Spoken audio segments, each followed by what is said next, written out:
esta parte de la clase. Bien. ¿Hasta acá alguna duda con lo que es fondo fijo? No, profe. Bueno, excelente entonces. Avanzamos entonces con lo que es bancos. Bancos, como su nombre obviamente lo indica, son todos aquellos que tenemos, entrando gente todavía. Algo hice mal cuando hice la reunión que no los admite en forma automática. Ya voy, ya voy a hacerlo nuevamente para la próxima clase que tengamos. La cuenta Banco X, cuenta corriente o caja de ahorro, obviamente representa el dinero que tenemos depositados en los bancos. En esta cuenta bancaria se van a depositar los ingresos, mejor dicho, valga la redundancia, los ingresos que tiene la empresa, ya sea en efectivo, con cheques de terceros o bien transferencias bancarias que hagan a la cuenta. Y también de esta van a salir los pagos que hagan las empresas, excepto aquellas que sean efectuados con el fondo fijo, a través de los cheques y las transferencias bancarias, implicando que cuando deposite dinero se voy a debitar la cuenta banco y cuando pague, ya sea cheque, vía emisión de cheque o vía transferencia bancaria, yo voy a estar pagando justamente, voy a estar acreditando la cuenta bancaria. Hoy en día, lo que son las transferencias bancarias prácticamente son moneda corriente. Casi todas las empresas utilizan digamos, las transferencias como un medio de pago. Primero, porque es muy fácil, es muy rápido de realizar, es muy cómodo, tiene mucha seguridad. Inclusive, evitas el manejo del efectivo y la pérdida de tiempo en ir a un determinado lugar, sea Rapipago, Banco San Juan Servicios, etcétera, etcétera, a pagar, por ejemplo, distintos impuestos o distintas servicios como lo que es luz, agua, energía, el celular, etcétera, que implica mover dinero y disponer de una persona que vaya a estar haciendo una cola en algún determinado lugar para pagar. Todo esto, con el tema de las transferencias y los servicios de pago en mis cuentas y demás, se resuelve. Es más, a los bancos hoy inclusive han avanzado y en las mismas apps de los bancos, que podemos tenerlos todos en nuestro celular, podemos transferir inclusive hasta directamente con número de teléfono, ya no hace falta ni siquiera la CBU. La CBU es la clave bancaria uniforme que tiene cada cuenta asociada a una determinada persona. Yo tengo, por ejemplo, cuenta en el Banco Galicia, tengo una CBU que está vinculada a esa cuenta bancaria del Banco Galicia. Una CBU para la caja de ahorro, una CBU para la cuenta corriente. Si ustedes, alguno me quiere transferir dinero, les paso mi CBU y ustedes me transfieren directamente el dinero desde su home banking a mi banco, digamos, a mi cuenta. Y al revés, podemos hacerlo. Ustedes me pasan algún CBU y yo les transfiero. Esas son las alternativas. Hoy, inclusive los bancos han evolucionado con distintas apps en las cuales con el número de teléfono ya se pueden transferir sin ni siquiera pasar la CBU. Y el alias CBU también es otra alternativa. El mundo, no solamente Argentina, sino el mundo tiende a la bancarización total, a evitar el manejo del dinero en efectivo. Algo que sobre todo el año pasado y con el tema de la pandemia y el tema del coronavirus, se ha empezado a utilizar mucho más que antes. Obviamente, manejar efectivo implica manejar dinero, tocar billetes, que lo tocó una persona, que lo tocó otra, y ahora con las transferencias evitas por lo menos un riesgo de contraer no solamente el coronavirus, sino también algún otro tipo de virus que pueda llegar a suceder. Así que simplemente comentarles esa parte de las transferencias que hoy están teniendo las empresas, la forma que se está manejando las operaciones bancarias en las empresas. Lo que antes se hacía en efectivo, después evolucionó el tema de cheques, y hoy en día se está haciendo con cheques electrónicos, que ya les voy a comentar de qué se trata, y con transferencias. El cheque electrónico, o también llamado e-check, es un cheque que se genera, en vez de hacerse en formato papel, se hace en el mismo home banking o en la app que tenemos que puedes tener en tu celular. Es como un cheque en papel, se lo pasás al tercero, a la persona a la cual le vas a cobrar, mejor dicho, lo estás pagando, con la constancia del quit, nada más que con la constancia del quit. Y esta persona lo puede visualizar en su home banking y de ahí lo puede endosar, lo puede depositar, puede hacer bastantes alternativas. La ley de cheques en la Argentina nos establece dos tipos de cheques: el cheque común o corriente y el cheque de pago diferido. Esto implica, mejor dicho, aplica tanto para el cheque en papel como para el cheque electrónico o e-cheque. ¿Cuál es la diferencia entre el cheque común y el cheque de pago diferido? La diferencia es que en el cheque común solamente tenemos fecha de emisión. A partir de esa fecha, en cualquier momento puede presentarse al cobro, teniendo en cuenta que desde la fecha de emisión se tienen 30 días corridos para poder presentarlo al cobro o depositarlo en una cuenta bancaria para obviamente convertirlo en efectivo. Es decir, yo emito hoy un cheque que es 20 de abril, tengo 30 días corridos, que en este caso va a ser hasta, si no me equivoco, el 19 de mayo, para depositar ese cheque o irlo a cobrar por ventanilla. En cambio, el cheque de pago diferido tiene dos fechas, fecha de emisión y fecha de pago. La fecha de emisión puede ser hoy, puede ser el día que quiera, y la fecha de pago es a partir de la cual se empiezan a contar los 30 días para poder presentarlo al cobro o depositarlo. Por ejemplo, yo emito hoy un cheque de pago diferido, fecha de emisión 20 de abril y fecha de pago 1 de mayo. A partir del 1 de mayo, quien tenga el cheque tiene 30 días corridos para presentarlo al cobro o depositarlo. De esta manera, el que emite el cheque tiene todavía unos días antes de que ese cheque sea efectivamente pagado. Esto también se aplica en los cheques electrónicos, esto que les comentaba, que es algo que se está usando mucho, sobre todo desde el año pasado. En la Argentina se empezó a implementar en el año 2018, el Banco Central lo empezó a admitir que se utilizara, siendo que en otros lugares del mundo ya se venía usando desde el año 2014, pero bueno, llegamos a Argentina va un poco más atrasada en este tema tecnológico, y el año pasado con la pandemia, y obviamente este año también, la tendencia es a utilizar mucho el cheque electrónico para evitar no solamente el manejo del cheque físico, por todo este tema que les comenté del traslado de virus y demás, sino también por un tema de seguridad. Ustedes imagínense que si le tienen que pagar a un proveedor que está en Buenos Aires y ustedes le hacen un cheque papel, tendrían que mandarle ese cheque por correo. En cambio, si generan un cheque de pago electrónico, directamente lo generan en el home banking con el número de quit de ese proveedor. Al proveedor le va a aparecer en su home banking en la parte de cheques electrónicos, y el proveedor, cuando le aparezca el cheque, lo puede aceptar, lo puede rechazar si no son las condiciones pactadas. A lo mejor estoy dando él me dijo que me aceptaba un cheque a 60 días y yo le mando un cheque a 90, entonces lo puede rechazar, está mal la fecha. O lo puede, bueno, si lo acepta y no está todavía en condiciones de depositarse, lo deja ahí, o lo puede endosar y él pagarle a un proveedor de él con ese mismo cheque, etcétera, etcétera. El cheque común y el cheque de pago diferido, papel, solo admite dos endosos. El endoso es firmar el cheque al dorso y pasárselo a un tercero. El cheque común o diferido es un título de crédito. Sirve justamente para transmitir un derecho de crédito, y lo correcto es que circule libremente. En la Argentina se estableció que solamente se le pueden poner dos endosos por el hecho de establecer que el cheque entre a la cuenta bancaria de alguien y pague el impuesto a los débitos y créditos. Si no, circulaba indefinidamente y demoraba mucho en entrar al banco. El afán recaudatorio de Argentina hizo limitar a una institución como es el cheque a solamente poner dos endosos para que el cheque entre a la cuenta bancaria y de esa manera el Estado pueda recaudar ese impuesto al débito y al crédito. Sin embargo, los e-checks, en lugar de tener dos endosos, tienen 99 endosos. Circulan mucho más, mucho mejor, digamos, y como les digo, es mucho más segura su transmisión. Los distintos tipos de cheques que pueden extenderse en la Argentina son cheque al portador, es decir, el cheque el cual no tiene una persona indicada, cualquiera que lo tiene puede presentarse a cobrarlo o depositarlo.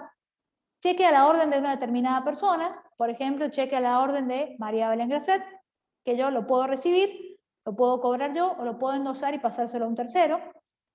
Cheque a nombre de determinada persona, pero con cláusula no a la orden, es decir, cheque a nombre de María Belén Grasset con cláusula que dice no a la orden.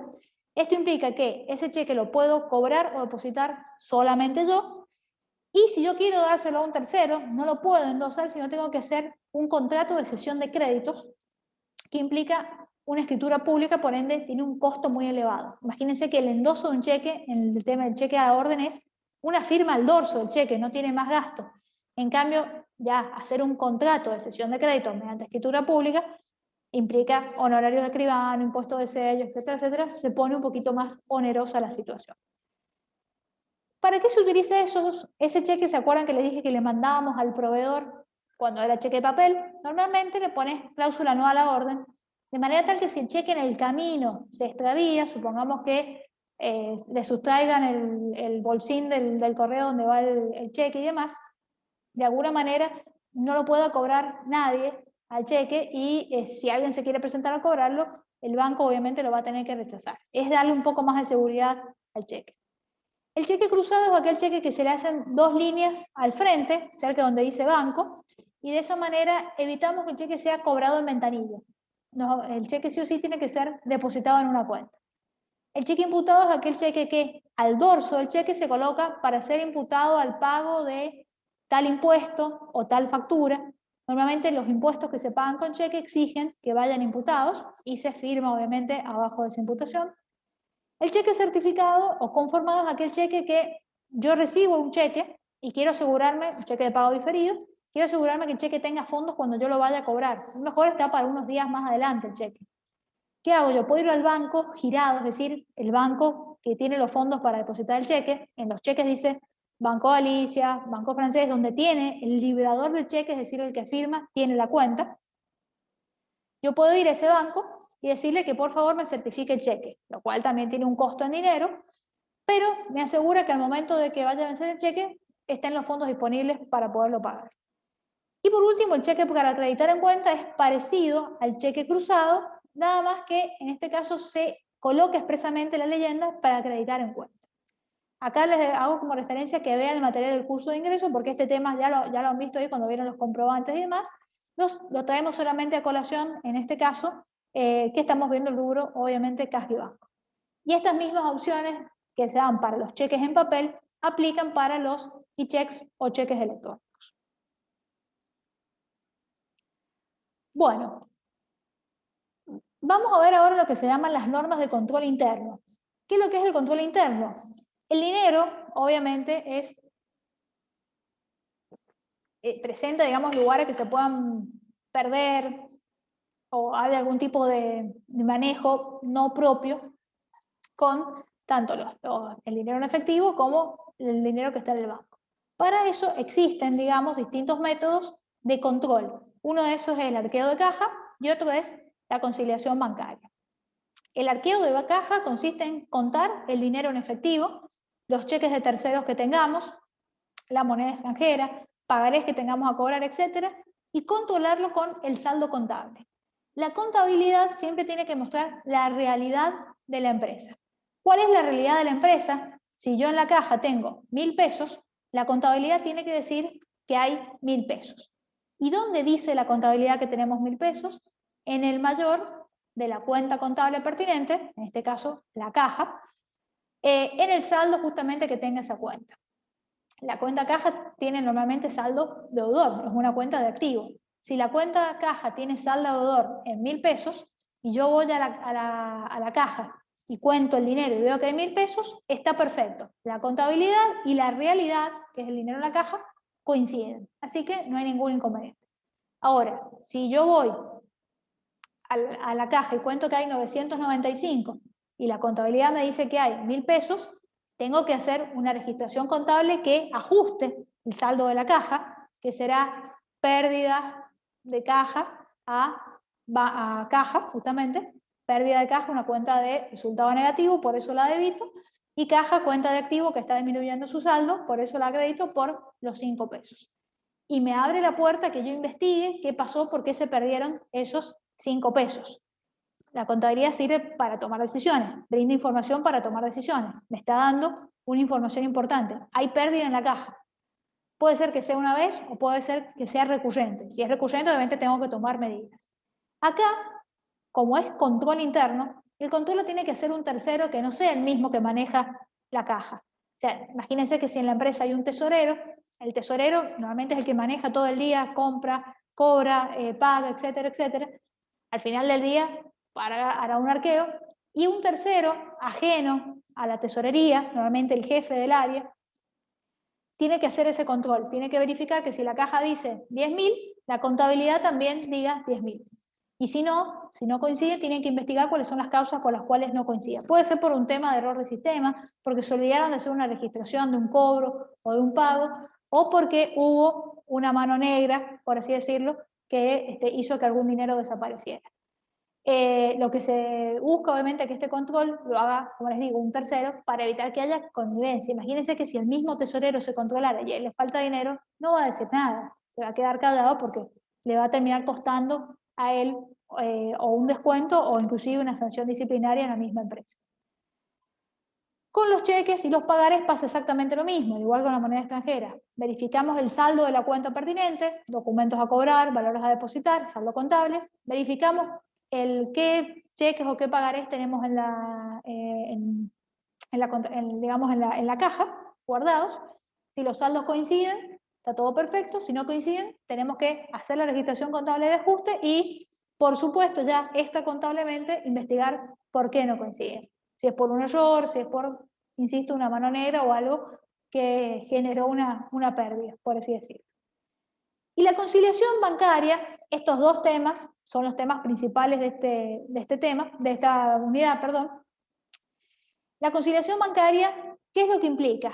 Comparar e igualar el saldo que yo tengo en la contabilidad, en el libro mayor de banco, en el libro banco también llamado, que es el mayor de banco, con la realidad que es el extracto bancario que me emite el banco. Viene de afuera, viene de un tercero. Entonces normalmente las empresas grandes por lo menos hacen una vez al mes la conciliación, más, las empresas muy grandes lo hacen, yo les diría prácticamente a diario, pero lo ideal por lo menos una vez al mes. Yo me junto con el mayor del libro banco, con el mayor de la cuenta bancaria, que es el libro banco, con el extracto bancario que lo emite el banco, y lo que hago es conciliar, es decir, comparar e igualar los saldos, de manera tal de verificar si se generan en esa comparación diferencias que van a ser llamadas partidas conciliatorias. Esas partidas conciliatorias, esas diferencias pueden ser transitorias o permanentes.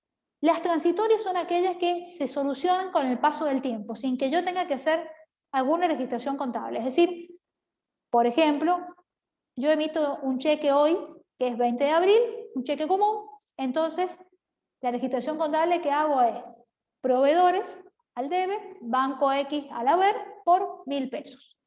20 de abril. Si es el mes 30 de abril, me llega el extracto bancario y ese cheque aún no ha sido cobrado. El proveedor todavía no lo ha ido a cobrar. ¿Por qué? No lo sé. Pero tiene, recuerden, 30 días para cobrar el cheque. Entonces, al 30 de abril tiene todavía unos días para irlo a cobrar. Es una diferencia temporaria, ¿por qué? Porque se va a solucionar con el transcurso del tiempo. Probablemente cuando me llegue el extracto, que sí es el 31 de mayo, el proveedor ya fue al banco a cobrar el cheque y se me va a conciliar esa partida. Y por otro lado tengo las partidas o las diferencias conciliatorias permanentes.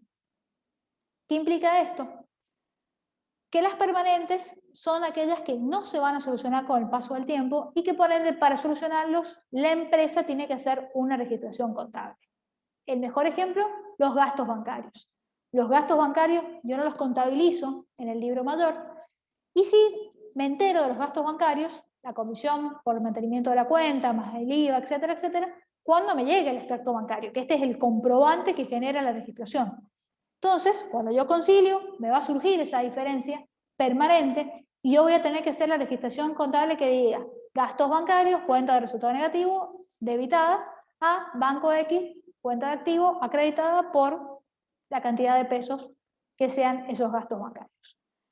Entonces, recuerden, en las conciliaciones vamos a tener partidas conciliatorias transitorias, que se solucionan solas, no tengo que hacer nada, y partidas conciliatorias permanentes que necesito hacer una registración contable para que se solucione. Los pasos para efectuar la conciliación son básicamente, primero ver cuáles son los elementos que necesito tener. El mayor contable de la cuenta banco o el libro banco, que es exactamente lo mismo, el extracto bancario y la conciliación del mes anterior para ver las partidas que tengo, estas transitorias del mes anterior, que recién les comentaba. ¿Cuáles son los pasos?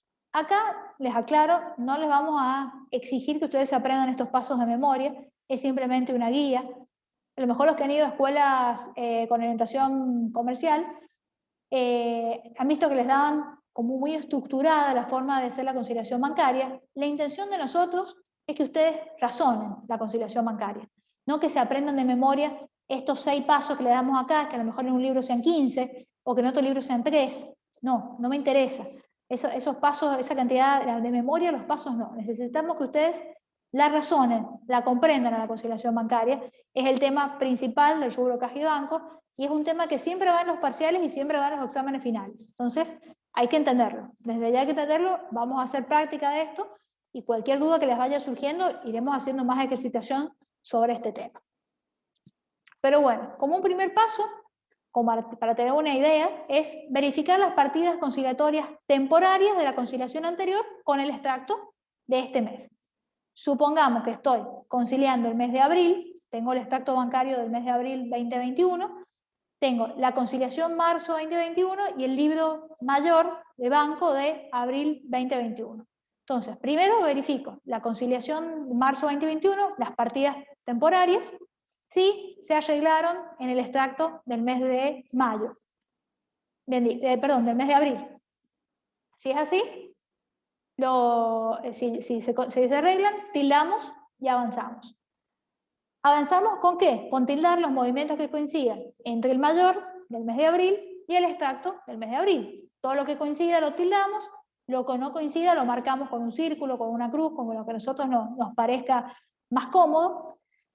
Después hacemos la igualación de los saldos desde el libro mayor a el extracto bancario y ahí determinamos cuáles son las partidas conciliatorias permanentes y las temporales o transitorias. Y obviamente registramos lo que sea necesario de las partidas permanentes para que la contabilidad quede reflejando a la realidad, que es el extracto bancario, o eventualmente nos da la pauta para hacer algún reclamo al banco. Supongamos que el banco pagó un cheque que no era nuestro, que el banco se equivocó, que puede pasar, a mí me pasó una vez en la empresa, que como hacemos la conciliación bancaria en forma semanal, nos dimos cuenta e inmediatamente hicimos el reclamo al banco, habían pagado un cheque de otra empresa con los fondos nuestros. Se habían equivocado el banco, tardaron un tiempito en reconocerlos. Ahí en ese caso es una partida temporal, porque se va a solucionar con el tiempo. El banco con el tiempo nos reintegró el dinero y se concilió la cuenta. Pero bueno, si no hubiéramos hecho la conciliación en el corto plazo, no nos hubiéramos dado cuenta y probablemente cuando se hubiera hecho empresas que hacen la conciliación una vez al año nada más, no hubiéramos tenido tiempo no lo hubiéramos podido reclamar. Concretamente hubiéramos perdido ese dinero.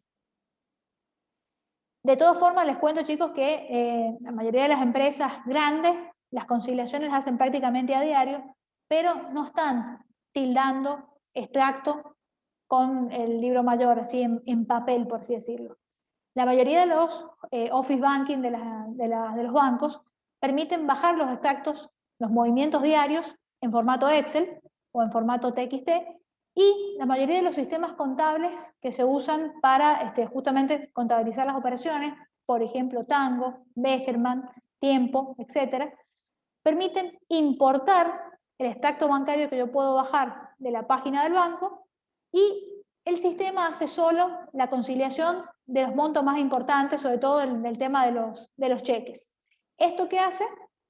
Que yo me ahorro prácticamente esa conciliación, me ahorro un montón de tiempo y yo directamente ya me concentro en las partidas transitorias y permanentes. No estoy viendo, digamos, no estoy tildando lo que coincide, sino directamente me voy a lo que no coincide. Esto implica parametrizar el sistema, muchas cosas, no es que sale el Excel y entra directamente al sistema y ya se concilia, implica un pequeño trabajo, pero una vez que lo hacemos, un trabajo que se hace una sola vez, de ahí en adelante solamente es bajar el archivo en el banco, subirlo al sistema y ya te hace el 90% de la conciliación. Acá lo que les muestro para que ustedes puedan ver es el mayor de nuestra contabilidad y el mayor en la contabilidad del banco. Fíjense que el libro mayor del banco, digamos en nuestra contabilidad, en el debe tenemos sumando los depósitos y las notas de crédito que emite el banco, por ejemplo, por un préstamo obtenido. Si a mí el banco me presta dinero, yo voy a tener, la legislación contable es banco al debe, préstamos bancarios, que es pasivo, al haber. Y el saldo de esta cuenta es deudor. En cambio, en el lado del haber vamos a tener los cheques que hemos emitido, proveedores a banco, y las notas de débito, por ejemplo, por gastos bancarios, por ejemplo, gastos, comisiones bancarias a banco.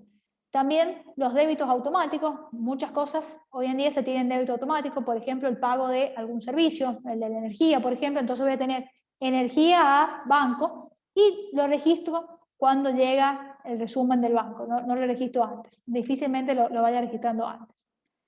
En cambio, la contabilidad del banco, fíjense que actúa como un espejo, exactamente me refleja lo contrario en los distintos lugares. En el debe, el banco va a tener los cheques pagados, fíjense, en contrario los cheques emitidos voy a tener los cheques pagados, las notas de débito, como los gastos bancarios, en el debe, que en mi contabilidad los tengo en el haber, y por el lado del haber en el banco voy a tener los depósitos y las notas de crédito que otorgué, siendo en la contabilidad del banco el saldo acreedor. Estos dos saldos son los que nosotros tenemos que hacer que coincidan en la conciliación bancaria. Y acá en la conciliación bancaria, partiendo del saldo según el libro mayor, al cierre del periodo, vamos a sumar los cheques emitidos no cobrados, es decir, el ejemplo que les di hace un rato, supónganse que yo tengo que el saldo de la cuenta es, según la contabilidad, 10.000 pesos de deudor, emití un cheque el 28 de abril por 1.000 pesos, hice proveedores a banco, entonces saqué 1.000 pesos de la cuenta, pero obviamente al 30 de abril ese cheque todavía no está cobrado. Yo ya chequeé, hice la conciliación, es un cheque emitido, pero todavía no está presentado el cobro, no está en el extracto. Entonces lo tengo que sumar para que vuelva a estar, por así decirlo, en el saldo del libro mayor. Y va a ser una partida transitoria porque se va a solucionar con el traspaso del tiempo. Menos los depósitos no acreditados. Acá suele suceder que si yo hago un depósito de un cheque el último día del mes, por ejemplo, el 30 de abril, yo voy a hacer el asiento banco a valores a depositar, pero el cheque en realidad se va a terminar acreditando en mi cuenta el 1 o el 2 de mayo, porque ese mismo día no se hace la acreditación, demora 24 o 48 horas dependiendo el lugar, la plaza del cheque. Entonces, en el extracto bancario no va a estar, va a ser una diferencia transitoria porque se soluciona con el transcurso del tiempo. ¿Qué voy a sumar? Los depósitos que están acreditados en el banco, pero que no están registrados contablemente. Suele suceder que por ahí algún cliente me deposita dinero en la cuenta y yo, la verdad, y no me avisa, no me entero, no lo tengo registrado contablemente. Entonces es un dinero que me figura en el extracto bancario, pero no me figura a mí en el libro mayor. ¿Qué hago en ese caso? La registración contable. Si es un cliente el que me está pagando, será banco X, cuenta corriente al debe, deudores por ventas al haber. Y queda registrado. Eso es una diferencia permanente. Notas de crédito bancarias no registradas contablemente, por ejemplo, por un préstamo. El banco me otorgó un préstamo, entonces va a ser banco X, cuenta corriente al debe, préstamos bancarios, que es pasivo, al haber por ese dinero. También diferencia permanente. Implica que tengo que hacer una registración contable. ¿Qué voy a tener en menos que restar? Cosas que no están, digamos, en la contabilidad. Los cheques pagados por el banco, pero no registrados contablemente. Es extraño, pero puede suceder que yo emití un cheque, se lo di al proveedor y me olvidé de hacer el asiento contable. ¿Por qué les digo que es extraño? Porque actualmente las empresas trabajan todo con sistemas, como el sistema Tango, Tiempo, etc. Y antes de emitir el cheque generan lo que se llama la orden de pago, donde salen toda la información del cheque. Entonces, es muy difícil que suceda, pero puede llegarse a dar. Entonces, es un cheque que pagó el banco, pero que yo no lo había registrado en la contabilidad. Diferencia permanente, la registro. Y las notas de débito bancarias no registradas contablemente. Los gastos bancarios, el mejor ejemplo, gasto a banco, si no me llega el extracto normalmente no lo veo. Los débitos automáticos de servicios, de tarjetas de crédito, etc. Entonces, por ejemplo, tarjetas Visa a pagar a banco, teléfono, gastos de telefonía a banco, etc. Y voy haciendo esa registración. Y así, de esta manera, yo llego al saldo según el extracto bancario al cierre de ese periodo, que normalmente lo hacemos en forma por lo menos mensual. Si ustedes ven estos movimientos que son de mi contabilidad, porque son cheques emitidos por mí, no cobrados, y cheques depositados, o ya sea efectivamente en el momento, pero cheques depositados no acreditados, son cosas que están en mi contabilidad, que yo hice las registraciones contables, que todavía no se reflejan en el extracto por temas del transcurso del tiempo. Por ende, son diferencias temporarias. Ahora, cuando las cosas están en el extracto bancario y no están en mi contabilidad, son diferencias permanentes e implica que tengo que hacer la registración contable para que se solucione. Se los dejo como un tip, como una pauta para que ustedes lo puedan analizar ya cuando veamos la parte práctica. Bueno, por último, la bibliografía que ustedes pueden consultar para profundizar el tema. No se queden solamente con el PowerPoint. Busquen, por favor, los libros. Sé que están en la biblioteca y que no se puede ir en este momento, pero y nosotros no se los podemos enviar por temas de copyright y demás. Consulten a los compañeros del año pasado, de los que están hoy en segundo año, porque alguno de ellos lo tenía en forma digital, así que pueden pedirles a ellos que les faciliten los libros en forma digital para que lo puedan profundizar al tema por ahí. Antes de que terminemos, les quiero compartir lo que les dije de un balance.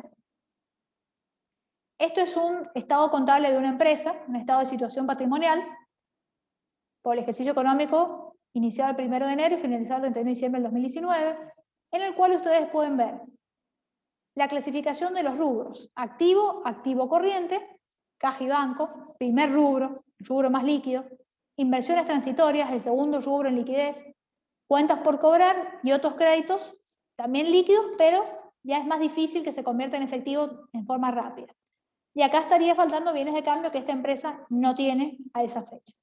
Y como activo no corriente, otros créditos, ya veremos de qué se trataría, y bienes de uso, obviamente un activo no corriente por excelencia, que esto no estoy pensando en convertirlo en dinero en los próximos 12 meses después de cerrado el ejercicio.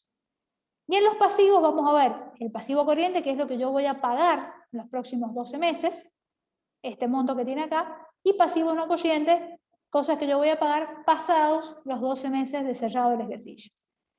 Acá, a modo de análisis, fijémonos que el total del activo corriente son 175 millones y el pasivo corriente son 80. Es decir, que el activo corriente supera casi en el doble al pasivo corriente, con lo cual esta empresa tiene una posición financiera bastante sólida. Se los muestro porque probablemente ninguno ha visto un estado contable real. Después acá viene el patrimonio neto, según el estado respectivo, y ahí cierra justamente el estado contable comparativo con el ejercicio anterior. Esto vamos a verlo cuando lleguemos a fin de año, pero les quería mostrar esa estructura para que la conozcan. Bueno, chicos, con esto terminamos la clase teórica, por lo menos del rubro caja y banco.